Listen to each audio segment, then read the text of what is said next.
போன பாட்டுல நம்ம சந்திரன் ரோஹிணியையும் ரேவதியையும் கூட்டிக்கிட்டு ஆகாயத்துல இருந்து தட்சனோட அரண்மனையை நோக்கி பயணப்பட்டு வந்து கொண்டிருக்கிறார். அதே சமயம் இந்த பக்கத்துல நம்ம தட்ச மகாராஜா சாமி கும்பிட்டு இருக்கும் போது பலசா நினைச்சு பாக்குறார். அந்த காட்சியில சிவன் தன்னோட சூலாயுதத்தை எடுத்து வீச அது நேரா போய் பிரம்மரோட தலைகள்ல ஒரு தலையை மட்டும் தனியா வெட்டி வீசுது. அதை நினைச்சு பார்த்து அப்படியே துடிக்கிறாரியா மனுஷன். அன்னைக்கு எங்க அப்பாவோட தலையை நீ வெட்டுன, அன்னைக்கு நான் சக்தி இல்லாம இருந்தேன், ஆனா இப்போ எல்லை இல்லாத ஒரு சக்தியோட நான் இருக்கிறேன். இந்த டைம்ல வாயா வந்து முடிஞ்சா வந்து பாரு, மோதி பாரு.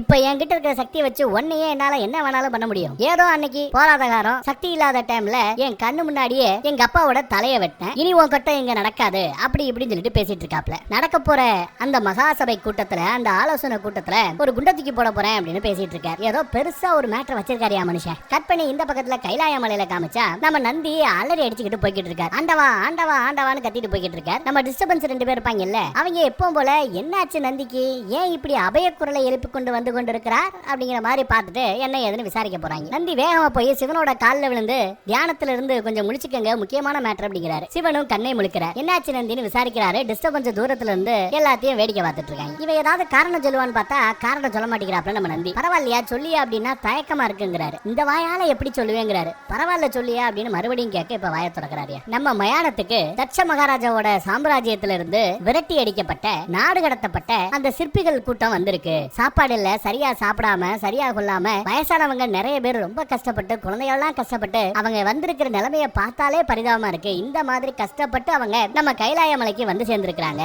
ததீசி குருநாதர் அவரோட ஆலோசனை பேர்ல தான் வந்திருக்கிறதா எல்லாத்தையும் எடுத்து சொல்லி அழுதுகிட்டு இருக்காரு நம்ம நந்தி. அவங்களோட கஷ்டத்தை பார்த்து மனுஷன் கதறாரியா. கேட்ட நம்ம சிவனுக்கே லைட்டா ஷாக்கு. நம்மள நம்பி வந்துட்டாங்க, கைலாய மலைக்கே வந்துட்டாங்க, அவங்கள நானே நேர்ல வந்து வரவேற்கிறேன், அவங்களுக்கு வேண்டிய விஷயங்கள் எல்லாம் செஞ்சு கொடுக்கலாம் அப்படிங்கிற மாதிரி சிவனே சொல்லிட்டாரு. அதே சமயம் கட் பண்ணி இந்த பக்கத்துல அந்த சிற்பிகள் கூட்டத்தை காமிச்சா ஒரு மயானத்துல ஒரு சுடுகாட்டுல உட்கார்ந்து இருக்காங்க. ஏன்னா கைலாய மலையில நிறைய அகோரிகள் இருப்பாங்க, நிறைய சுடுகாடுகள் இருக்கும், அங்க பிணங்கள் எரிஞ்சுக்கிட்டு இருக்கும். இதுக்கு மத்தியிலே இந்த சுடுகாட்டுக்கு மத்தியிலேயே நம்ம வாழ போறோம் அப்படின்ற மாதிரி வருத்தப்பட்டு பேசிட்டு இருக்கும்போது கவலை வேண்டாம் அப்படின்னு சொல்லி நம்ம சிவனே அங்க வந்துடுறாரு. சிவனை நேர்ல பார்த்ததும் மக்கள் எல்லாம் கும்பிடு போட்டு ஓம் நமச்சிவாயா அப்படின்னு கும்பிட போடுறாங்க. அவரை சூழ்ந்து நின்னுக்கிறாங்க. சாஸ்தாங்கமா அவரோட காலிலேயே விழுந்து வணங்குறாங்க. நந்தியை விட்டு அவங்களை எந்திரிக்க சொல்லிட்டு, ஒன்றும் பிரச்சனை இல்லை, இங்கே நீங்க தங்கிக்கங்க, வேண்டிய சாப்பாடு வசதிகள் எல்லாம் செஞ்சு கொடுப்போம், சொல்ல போனா நீங்க சாப்பிடும்போது நானும் உங்க கூட உட்காந்து நான் சாப்பிட போறேன் அப்படின்னு சொல்ல சிவனே நம்ம கூட உட்காந்து சாப்பிட போறாருன்னு சொல்லிட்டு எல்லாம் வெறும் குஷியாயிறாங்க. இவங்களுக்கு எல்லாம் அவ்வளவு சந்தோஷங்க. பொதுவா பல பேரு பல விதமா தவம் இருந்து அதுக்கப்புறம் சிவன் காட்சி தருவார். ஆனா எங்களுக்கு ரொம்ப சாதாரணமா காட்சி தரீங்க, எங்க கூட சாப்பிட போறீங்களா,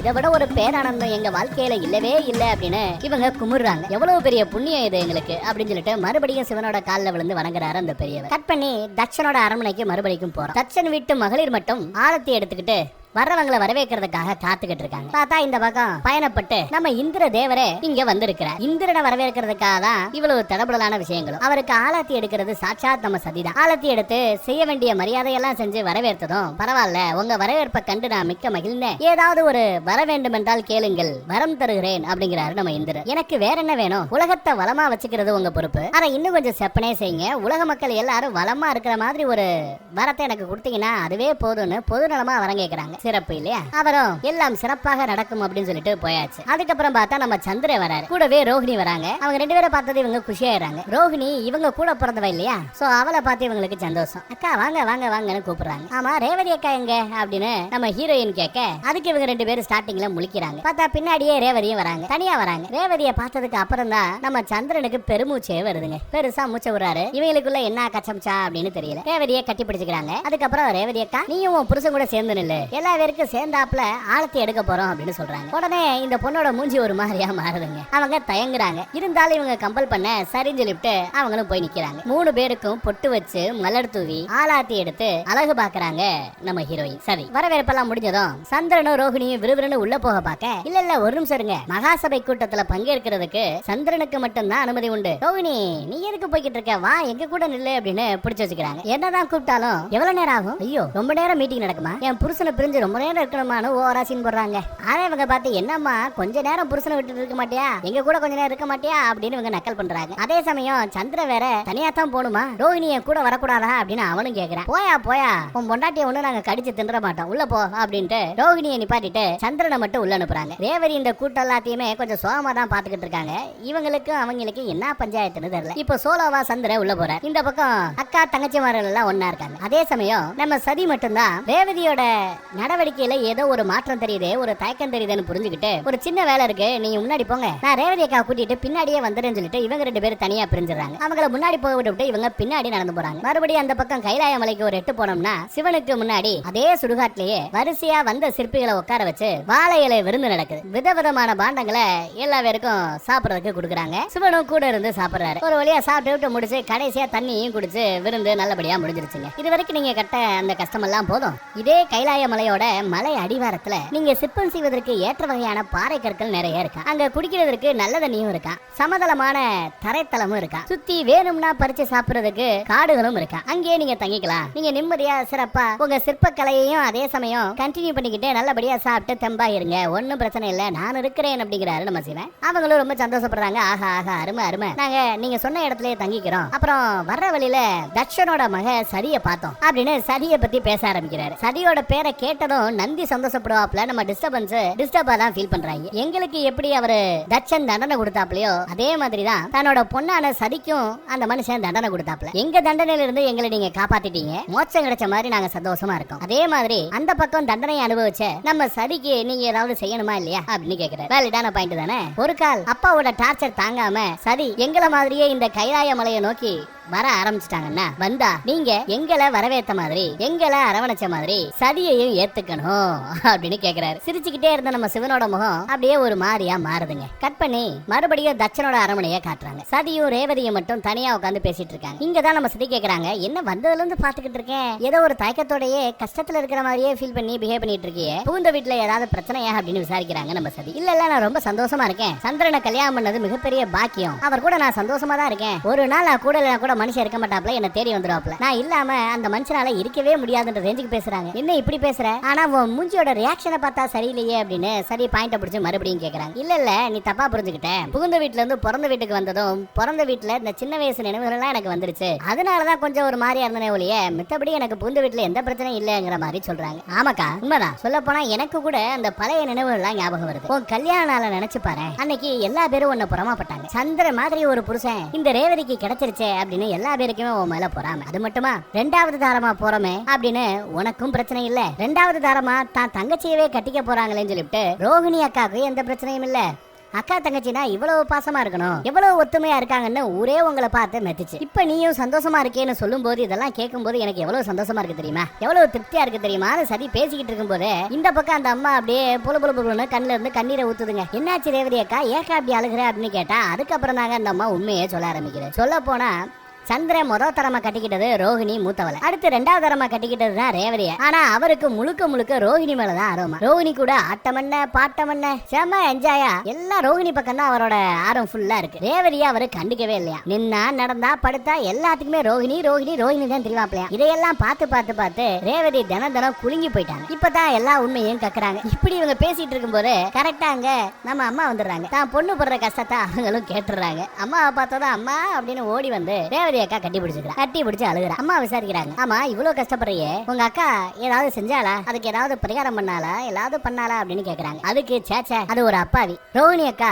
இந்த மாதிரி நான் ஃபீல் பண்ணிக்கிட்டு இருக்கேன், நான் நினைச்சுக்கிட்டு இருக்கேங்கிறது கூட அவங்களுக்கு தெரியாது, அந்த லெவலுக்கு ஒரு அப்ராணி, நான் படுற கஷ்டம் எனக்கு மட்டும்தான் தெரியும், என் மனசுக்குள்ளேயே குலுங்கி தினம் அழுதுகிட்டு இருக்கேன் அப்படிங்கிறாங்க ரேவதி. ஒன்னும் பிரச்சனை இல்ல, வருத்தப்படாத, நானே என் மருமகன் சந்திரன் கிட்ட பேசுறேன், ரோகிணியை பாத்துக்கிற மாதிரியே ரேவதியையும் பாத்துக்கணும் அப்படின்னு நான் சொல்றேன் அப்படின்னு சொல்றாங்க. அப்போ நம்ம ரேவதி கேக்குறாங்க, என்கிட்ட என்ன குறைச்சல், அழகு இல்லையா, அறிவு இல்லையா, எல்லாம் இருந்தும் என்ன எதுக்காக சந்திரன் கண்டுக்கவே மாட்டேங்கிறாப்ல, அக்கா பக்கமே தெரியாது, என்கிட்ட என்ன குறை இருக்கு அப்படின்னு சொன்னார்னா அந்த குறையை என்னால நிவர்த்தி பண்ண முடியும், ஆனா என் கூட அந்த மனுஷன் டைம் கூட ஸ்பெண்ட் பண்ண மாட்டேங்கிறாப்ல, என் சோகத்தை எங்க சொல்ல அப்படிங்கிறாங்க. அப்ப நம்ம சரி சொல்றோம், அக்கா இப்ப என்ன உனக்கு, உன் புருஷன் உன் கூட டைம் ஸ்பெண்ட் பண்ணணும் அவ்வளவுதானே, வசந்த கால விழா கூடிய ஒரு விழா நடக்க போகுது, அந்த டைம் வரும்போது கண்டிப்பா நிறைய ஃப்ரீ டைம் கிடைக்கும், கவலைப்படாத அப்படின்னு ஒரு அட்வைஸ் போடுறாங்க. அந்த பக்கம் பார்த்தா மீதி 3 அக்கா மருக இருக்காங்கல்ல, அவங்க எல்லாம் உட்காந்து தாயம் விளையாண்டுகிட்டு இருக்காங்கன்னு நினைக்கிறேன். அப்பப்போ ரோகிணி விசாரிச்சுக்கிட்டே இருப்பாங்க, சபை முடிஞ்சிருச்சா, ஆலோசனை கூட்டம் முடிஞ்சிருச்சா, சந்திரன் எங்கே அப்படின்னு கேட்டுக்கிட்டே இருப்பாங்க. கூட இருக்கிற அக்கா மருக நக்கல் பண்ணிட்டே இருப்பாங்க. ஓட்டுனது போதும், கேட்டதுக்கு பதில் சொல்லுங்க, ஆலோசனை கூட்டம் எப்ப முடியும் அப்படின்னு மறுபடியும் கேக்குறாங்க. அடி பாவி, ஆலோசனை கூட்டம் இப்பதான் ஆரம்பிக்கவே செஞ்சிருக்கும். ஆனா